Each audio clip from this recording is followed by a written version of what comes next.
take my car and I drive afar in Toy Town. There's Mr. Plod and a dog called Bumpy. Hello, Mr. Plod. Get down, Bumpy. I passed the ark, the Noah's lived there, and so did the elephant, and so did the bear. Now that they say it's market day in Toy Town. If you have the bear, I'll take you there to Toy Town. There's Biggs who lives by the old oak tree, and we have adventures, Biggs and me. Why don't you come, join in the fun? Just follow me, 'cause it's only begun. I'm Noddy. I'm Noddy.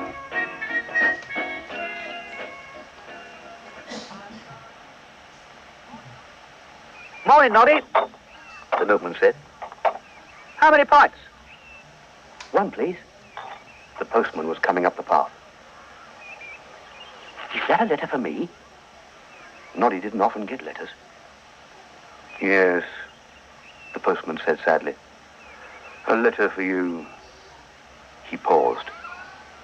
But there wasn't a letter for me. No one ever writes to me. Well, perhaps Noddy will write to you, the milkman said sympathetically. I'd love to write to you, Noddy said. But I can't write. Nor read, the postman asked hopefully. No. Then you can't read a letter. Can I open it? You already have. I don't often get the chance to read letters. I only deliver them. Day in, day out, I deliver them, but I never get the chance to read one. Well, get on with it then, the milkman said. I've got work to do. But the postman wasn't going to be hurried. Oh, what a treat, what a treat, he kept muttering. At last he was ready.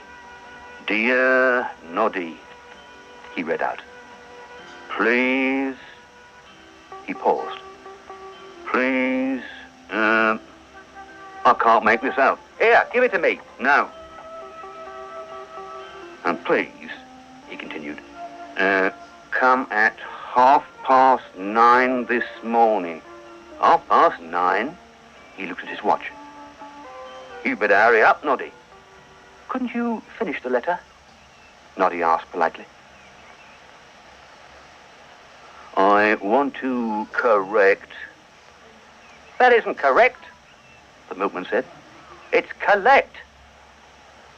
Some parcels. You've got to collect some parcels, Noddy, in your car. Who from? Noddy asked. Signed, Mrs. Noah, the Ark, Toy Town. Is that all? The milkman said. Wasn't worth waiting for. He picked up his pints of milk.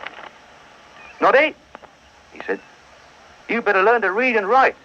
You better go to school.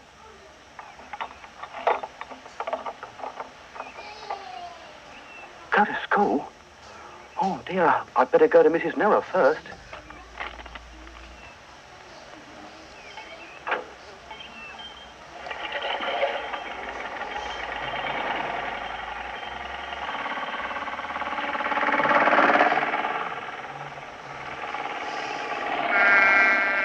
Noddy drove slowly through Toy Town, through the market square. Mr. Plod was busy directing the traffic. Oh dear, what does he mean? Now, does he mean left or right? Noddy thought that Mr. Plod had signalled him to the right. Mr. Plod had signalled him to the left. You can't go that way, he roared. If you can't tell left from right, you'd better go to school. That's the second time today I've been told to go to school, Noddy thought. Noddy's car was so full of parcels, he hardly had room to drive. Red for the toy shop, green for the station, yellow for the market. Mrs. Noah had marked the parcels very carefully. Noddy, Noddy, said a voice. Big ears, how nice to see you. I'm sorry I can't give you a lift. I haven't got any room. Never mind about the room. Mr. Plod is after you. Where are you going with those parcels? Red for the station, green for the post office. Oh, no, dear big ears, I've got all mixed up again. Well, can't you read what Mrs. Noah has written on the parcels? No. Noddy said. In that case, said Big Ears, there's only one place for you, and that's school. I'll help you this once, but you'll have to read and write and learn to tell right from left and add up. I'll help you, Big Ears said. Follow me. So that's what Noddy did. First they went to the toy shop and delivered the parcel marked red, and they drove to the market and delivered the parcel marked yellow. P.C. Plod was still in the market square, directing Toy Town traffic. I've been looking for you, he roared at Noddy. You committed a traffic offence. Well, it wasn't his fault, Big Ears pleaded. He can't tell left from right. Then he better go to school, Mr. Plod said sternly. That's just what he's going to do. Well, I'll let you off this once, but mind you learn properly, he roared. I'm rather frightened, Noddy said as they drove along. No need for that. Stop. Oh, stop. Please stop. It was Mr. Wobbly Man. Noddy, can you help? The clockwork clown has broken his clockwork. I'm going to school, Noddy said. There he is. Mr. Wobbly Man pointed down the street. The clockwork clown was walking towards them, upside down. Noddy, please take me to the doctor, he said. I can't stand the right way up. In you get then, Noddy said. And the clown tried to climb in. But it was difficult, upside down.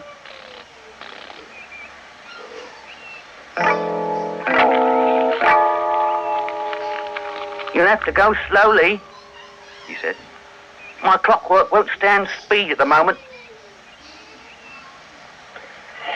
Take care. Mr. Wobbly Man waved farewell. Get better soon. The clown was most grateful to Big Ears and Noddy. How much is that? He asked. 5 pence, please.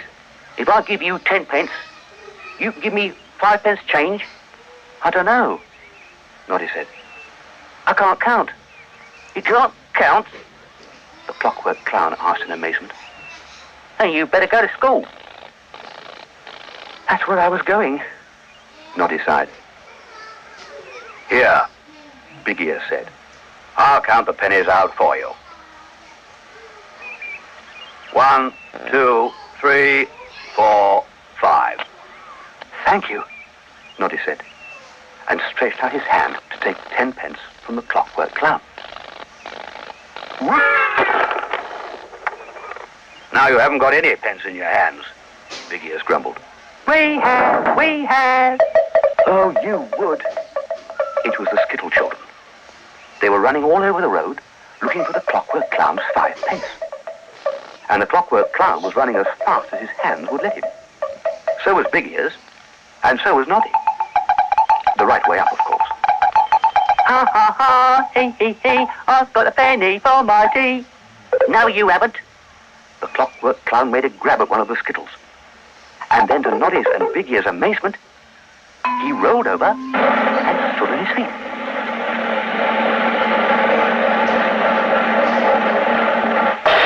Let's put my clockwork back in place.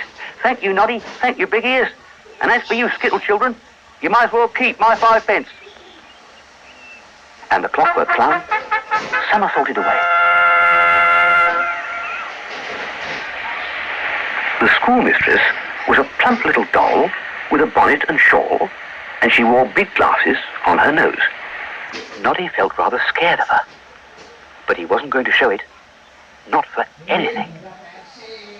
Ah, Noddy, isn't it? She said. I'm Miss Hap. Oh. A pile of books came tumbling off her desk. Dear, she said. all these little accidents, I keep having them all the time. Is that why you're called Miss Hap? Noddy asked. Miss Hap? Miss Hap? Dear, dear, I hadn't thought of that. Are you sure you need to come to school? I can't read or write or count, Noddy said. We'll soon put that right.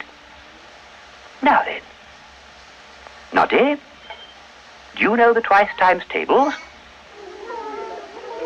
No, Noddy said. Do you know any table? Only the one at home, Noddy said. I eat my breakfast off it. Everyone laughed, but Noddy didn't. Noddy didn't know what there was to laugh at. Be quiet, Miss Hap shouted. I won't tolerate disorder in my class. You're to behave yourselves, all of you. Noddy, the twice times table is 1 times 2 is 2, 2 times 2 is 4, 3 times... Miss Hap, another mishap, the children shouted. A beautiful vase with flowers was lying broken at Miss Hap's feet. Is school always like this? Noddy asked. We'll sing a song now, Miss Hap said. We'll sing Jack and Jill Went Up the Hill. I don't know a song about Jack and Jill, but I can sing a song myself, Noddy said. Bet you can't even write the letter N, one of the monkeys shouted. Bet I can, Noddy shouted back, though he knew he couldn't. In that case, Miss Hap ordered, you'd better come up here and prove it. So Noddy walked up to the blackboard, and Miss Hap wrote out for him the letter N. And Noddy copied it. But it didn't look quite right. Hey, it's mirror writing, Miss Hap said. It's inside out, the monkey shouted. That's not what an N looks like. Do it again. And Noddy did. And this time, it looked just like Miss Hap's. Well done, Noddy. Very good. You see, I can do it. It was the end of term. Lots of toys were at the school. Even big ears had come to see how Noddy was getting on. Miss Hap sat behind a pile of books. She picked one up. The Clockwork Mouse, she called out. A prize for being a fast runner. Everyone clapped. Tubby Bear for learning his alphabet. Again, everyone clapped. Noddy hardest of all. He liked Tubby Bear. I'm afraid I'm not going to get a prize, he thought. Then he saw Miss Hap looking at him. Noddy, she said. Don't you want your prize? I've been calling your name. Oh, Noddy said.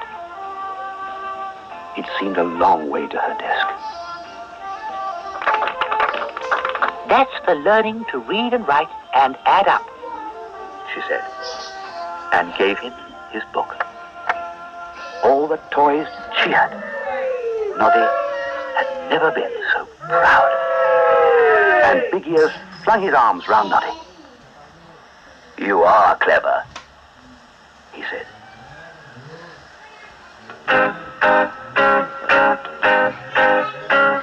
It's been a lovely day, now we have to go away. But we'll see you very soon in Toy Town. We'll be back another day, come and join us so we may see you very soon again in Toy Town. It's been a lovely day, now we have to go away.